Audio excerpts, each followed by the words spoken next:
In this video, I wanted to give you 3 things that you should do right after you close on your new home. The home buying process can be a very arduous process. And I know for a lot of buyers, as soon as it's over, they just feel a sense of relief and they really just want to go home.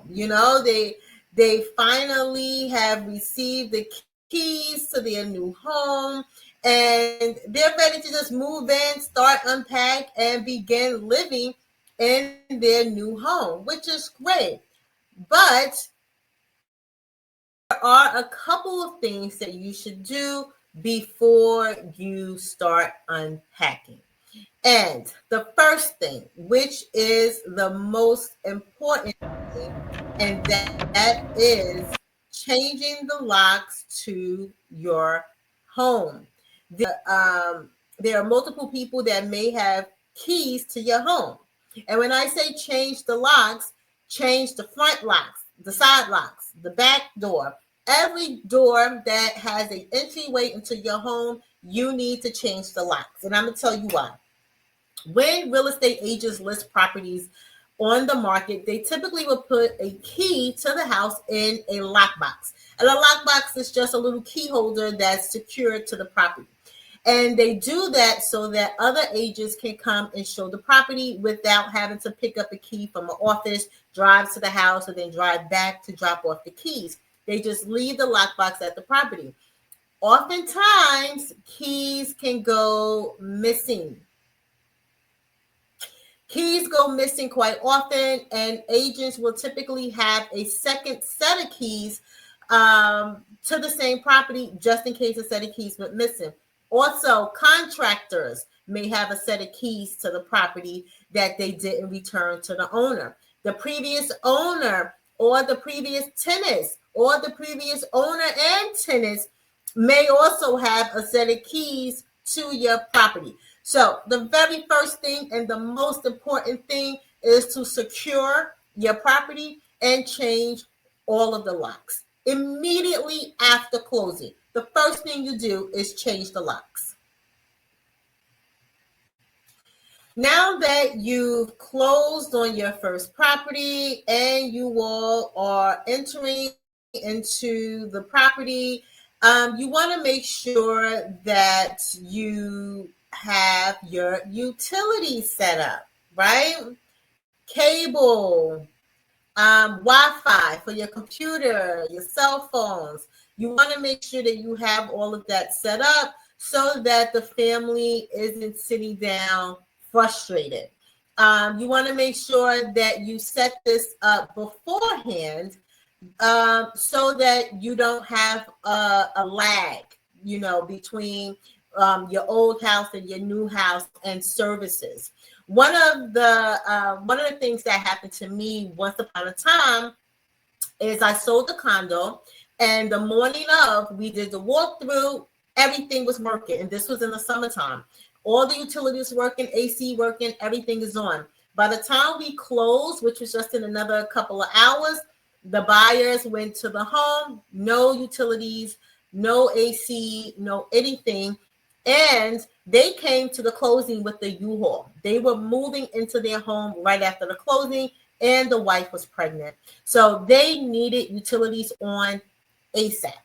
So they were able to convince public service to get the utilities up and working pretty quickly. I think now they do things without having to come out in person. I think they can do it electronically, but you just want to make sure that you have the utilities on and working by the time you're ready to move in.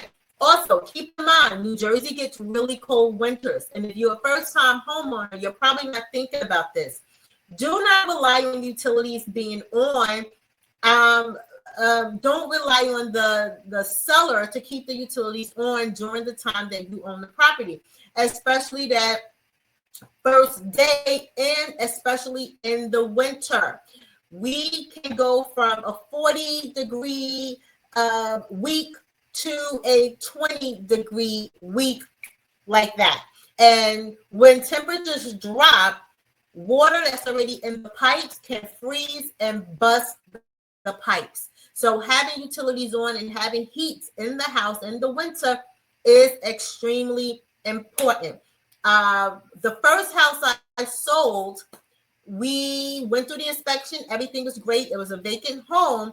Right before the closing, we had a storm. And when that storm hit, the seller didn't put on the heat. The water in the pipes froze and bust the pipes. The floors buckled because they were wood floors. They buckled. There was water on the first floor in the light fixture. It was a mess.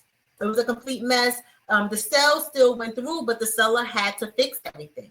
So that's just to keep top of mind when you're closing on your property. You want to make sure that if you're not moving in right away, you want to make sure that you have the utilities on and transferred, and you want to make sure that they're working properly because you can't predict the weather. The second thing I wanted to go over is changing your address. You most definitely want to make sure that you've changed your address so that if anything is sent to you from your lender, from the tax assessor, from your homeowner's insurance, they are going to contact you via mail. So you want to make sure that you've changed your address so that you can get the information promptly. Also, keep in mind that if you're moving from an apartment to your own home, your landlord may have already re-rented your unit, which means that the new tenants may not have any care about any mail that's coming to that address for you. And instead of doing things the correct way, which would be to write on the letter and say no longer live here so that it goes back to sender, they may just trash your mail. And it may be some very important documents sent to you via mail that may have been sent to your old address. And so if you didn't put in a change of address, it's a lot of stuff that it may. So if you didn't put in a change of address, there may be some important documents that you don't get. So it's important to make sure that you do your address change. I believe now with the post office, you can do it online. I think it's a small fee of maybe $1.50 or $2 to do a change of address, but it's worth it. Make sure you change your address. Now, last but not least, I would say, I think I skipped one. No, I didn't. I did the utilities and then the change of address. Last but not least is a bonus, which is introduce yourself to your neighbors. Introduce yourself to your neighbors. Talk to them. Tell them you just moved in. I'm not a very neighborly person myself, so but I think when you are moving into a new home, it's really good to introduce yourself to your neighbors, just in case you need to know who's good for lawn care. Who should they talk to about pest control in the neighborhood? Another benefit to speaking to your neighbors is finding out about trash day, right? What days for recycle?